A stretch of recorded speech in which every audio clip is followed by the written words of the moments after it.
अस्सलाम वालेकुम दोस्तों, वेलकम मेरे चैनल पर। वीडियो का टाइटल देखकर तो आपको पता लग गया होगा कि वीडियो किस बारे में है। Atom bomb.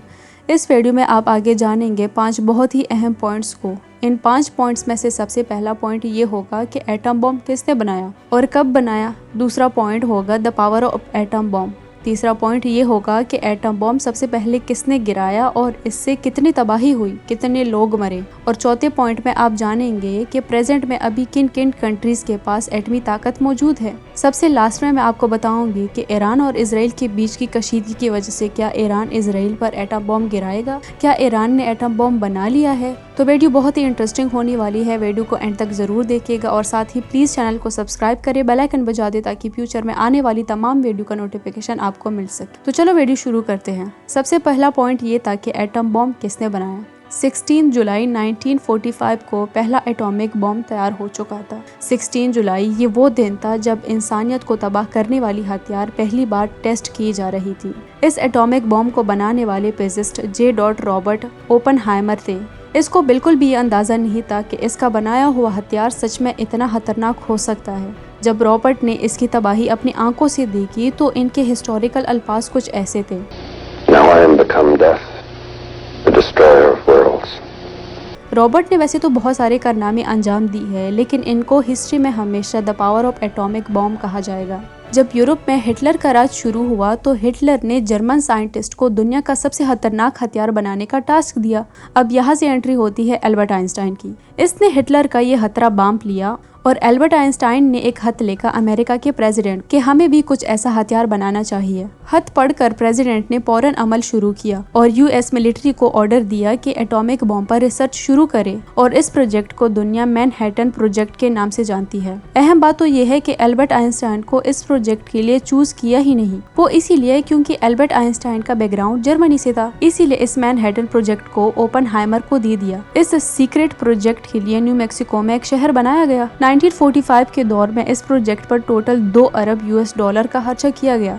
इस प्रोजेक्ट पर टोटल 1,30,000 वर्कर काम करते थे। इनमें से साइंटिस्ट, टेक्नीशियन, रिसर्चर्स और लोअर स्टाफ भी शामिल थे। सबको ये बताया गया था कि रिसर्च के बारे में वो किसी को भी ना बताए, हत्ता कि वो अपनी फैमिली से भी शेयर नहीं कर सकते। यहाँ कोई भी एक दूसरे को असल नाम से नहीं जानता था। सबको एक फेक नाम दिया गया और अगर किसी का अपना नाम लीक हुआ तो उसको सजा दी जाएगी। प्रोजेक्ट साइट के अंदर आने के लिए सख्त सिक्योरिटी रखी गई थी। ये सब इसीलिए किया जा रहा था कि ताकि एटॉमिक बम का एक छोटा सा इन्फॉर्मेशन भी लीक ना हो सके। अब आते हैं दूसरे पॉइंट पर, the power of atom bomb. Oppenheimer ने इस प्रोजेक्ट से पहले ही न्यूक्लियर फ्यूजन पर रिसर्च की थी। ये एक ऐसा रिएक्शन होता है जिसमें एटम्स को स्प्लिट करके हद से ज्यादा एनर्जी पैदा की जा सकती है। कुदरत में पाई जाने वाला सबसे भारी एलिमेंट यूरेनियम होता है। यूरेनियम के एटम में 92 प्रोटॉन्स और 146 न्यूट्रॉन्स होते हैं, जिनको अगर प्लस कर ले तो 238 बनता है। रिसर्च के बाद ये नतीजा निकला कि अगर यूरेनियम 238 को एक खास प्रोसेस से गुजारा जाए तो इसमें से यूरेनियम 235 निकलता है और ये एक इंतहाई अनस्टेबल एलिमेंट है।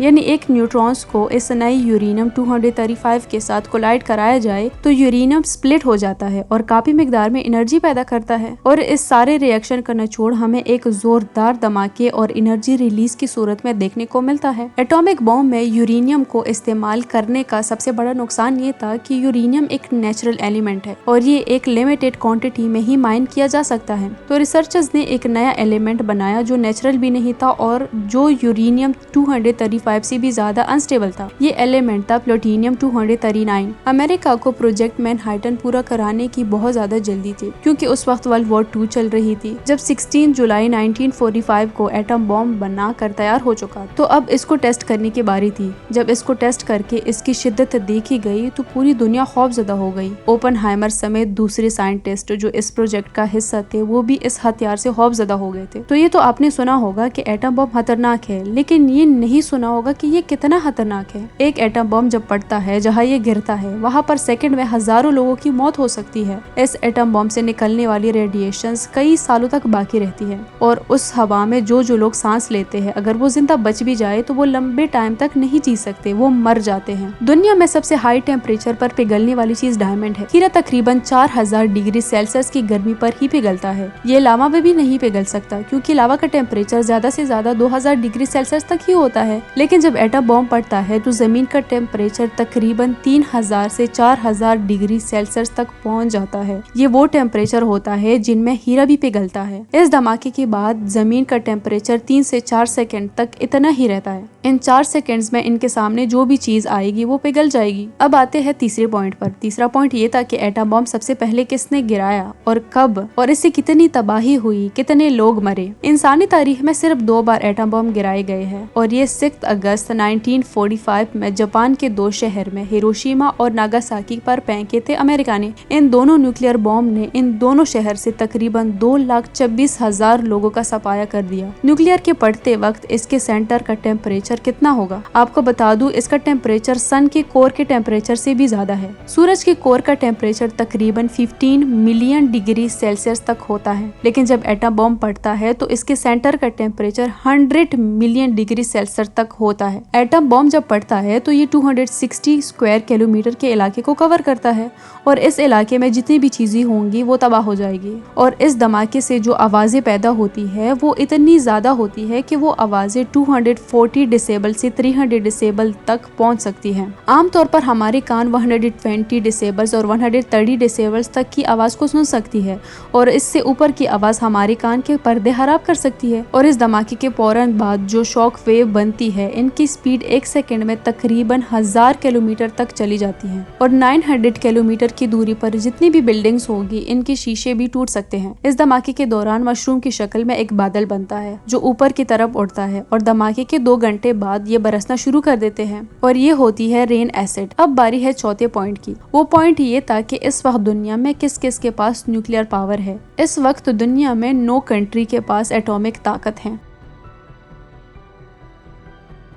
एटॉमिक ताकतों में से सबसे पहला नंबर अमेरिका का है। इस वक्त अमेरिका के पास 5244 एटमी हथियारें मौजूद है। दूसरे नंबर पर है रशिया। इसके पास 2023 में 5889 एटमी हथियारें मौजूद थे। तीसरे नंबर पर है चाइना। चाइना के पास इस वक्त 410 एटमी हथियारें मौजूद हैं। चौथे नंबर पर है फ्रांस। फ्रांस के पास इस वक्त 290 एटमी हथियारें मौजूद हैं। 5वें नंबर पर बरतानिया आता है। इसके पास इस वक्त 225 एटमी ताकत मौजूद है। छठे नंबर पर है इंडिया। इंडिया के पास इस वक्त 164 एटम बॉम्ब्स हैं। 7वें नंबर पर है पाकिस्तान, जो दुनिया की पहली और अब तक की वाहिद इस्लामिक एटमी ताकत है। पाकिस्तान के पास इस वक्त 180 एटमी हथियारें मौजूद है, यानी इसकी तादाद इंडिया से भी ज्यादा है, लेकिन इनमें से कोई भी ऑपरेशनल हालात में नहीं है। पाकिस्तान चाहे तो कुछ अरसे में ही हथियारों को ऑपरेशनल कर सकता है। 8वें नंबर पर है इजराइल, लेकिन ये वो ताकत है जिसने आज तक कोई एटॉमिक टेस्ट नहीं किया है। ये एक ओपन सीक्रेट है कि इजराइल के पास एटमी हथियारें मौजूद है। इंटरनेशनल एक्सपर्ट्स का अंदाजा है कि इजराइल के पास कम से कम 90 एटमी हथियारें मौजूद हैं। 9वें नंबर पर है नॉर्थ कोरिया। इस वक्त नॉर्थ कोरिया के पास 50 एटमी हथियारें मौजूद हैं। अब आते हैं पॉइंट नंबर 5 और आखिरी पॉइंट, ईरान का न्यूक्लियर प्रोग्राम। ये वो प्रोग्राम है जिसकी वजह से अमेरिका ने पिछली कई सालों से ईरान पर पाबंदियां लगा रखी हैं। ईरान के पास ऑफिशियली न्यूक्लियर टेक्नोलॉजी तो नहीं है, लेकिन इस पर तेजी से काम जारी है। नेचुरली तो यूरेनियम की क्वांटिटी 0.7% होती है और ये न्यूक्लियर बॉम्ब बनाने के लिए काफी नहीं होता। इसके लिए यूरेनियम 335 की क्वांटिटी 20% होनी चाहिए और इस प्रोसेस को यूरेनियम एनरिचमेंट कहा जाता है। अमेरिका और इजराइल को लगता है कि ईरान अपनी सीक्रेट न्यूक्लियर फैसिलिटीज में यूरेनियम को बढ़ा रहा है और वो अपने मकसद को पूरा करने के काफी करीब ही हैं, जिसके बाद वो एक न्यूक्लियर बनाने में कामयाब हो जाएगा। अगर ईरान के पास न्यूक्लियर बॉम्ब आ गया तो वो दुनिया से अपनी मर्जी के फैसले करवाएगा। ईरान के शहर नेतनस में इसका एक सबसे बड़ा एनरिचमेंट प्लांट है। दूसरी फैसिलिटीज जो फ्रोडो गांव के करीब पहाड़ों के अंदर खुदाई करके बनाई गई है। इन दोनों के अलावा भी ईरान में कई न्यूक्लियर फैसिलिटीज हैं। ईरान के पास एक और ऑप्शन भी है, अगर वो इस्तेमाल करे तो इससे न सिर्फ इजराइल बल्कि दुनिया के सारी कंट्रीज पर असर हो सकता है और यही इजराइल और अमेरिका के लिए खतरा बना है। ईरान ने ये पहले ही कह दिया है कि अगर इजराइल ने हमला किया तो हम इन तमाम कंट्रीज को भी नुकसान पहुंचाएंगे जो इजराइल को सपोर्ट करते हैं। वो ऑप्शन ये है कि ईरान के IRGC नेवी जो पर्शियन गल्फ में अपना होल्ड जमाई बैठी है। छोटी ही सही लेकिन मिसाइल अटैक करने वाले शिप्स का एक बहुत बड़ा ग्रुप है। ये शिप्स डायरेक्ट अमेरिका के सपोर्टर्स बहरीन या सऊदी अरब पर हमला नहीं कर सकते, लेकिन ईरान के शिप्स स्ट्रेट ऑफ हॉर्मोज पर आसानी से हमला कर सकते हैं और यही खतरा अमेरिका को डरा रहा है। स्ट्रेट ऑफ हॉर्मोज को ब्लॉक करने से पूरा पर्शियन गल्फ ब्लॉक हो जाएगा, जहां से दुनिया की 20% ऑयल सप्लाई गुजरती है। और अगर ऐसा हो गया तो ईरान के साथ जंग शुरू करने का नुकसान पूरी दुनिया को उठानी पड़ सकती है। और अगर इसके बावजूद भी ईरान पर चारों तरफ हमले किए तो फिर शुरू होगी कुल्लम कुल्ला जंग। अब इसमें रशिया को भी कूदना पड़ेगा और चाइना को भी, क्योंकि ये दोनों कंट्री ईरान के स्ट्रेटेजिक पार्टनर हैं। हो सकता है कि रशिया डायरेक्ट जंग ना लड़े, लेकिन ये ईरान को वेपन फराहम कर सकता है और चाइना भी डायरेक्ट मिलिट्री सपोर्ट नहीं पहुंचा सकता, लेकिन वो ईरान से ऑयल खरीद सकता है। नॉर्थ कोरिया भी ईरान का इनडायरेक्ट सपोर्टर है, जो छुपकर ईरान को वेपन में सपोर्ट कर सकता है। तो सवाल ये है कि क्या ईरान ने एटम बॉम्ब तैयार कर लिया है? क्या एक और बार एटम बॉम्ब गिराया जाएगा? तो फिलहाल तो इसके चांसेस बहुत कम है, ये तो वक्त ही बताएगा। आज के लिए बस इतना ही, मिलते हैं एक नई वीडियो के साथ। अगर वीडियो अच्छी लगी है तो प्लीज लाइक करें, साथ ही शेयर भी करें। Thanks for watching.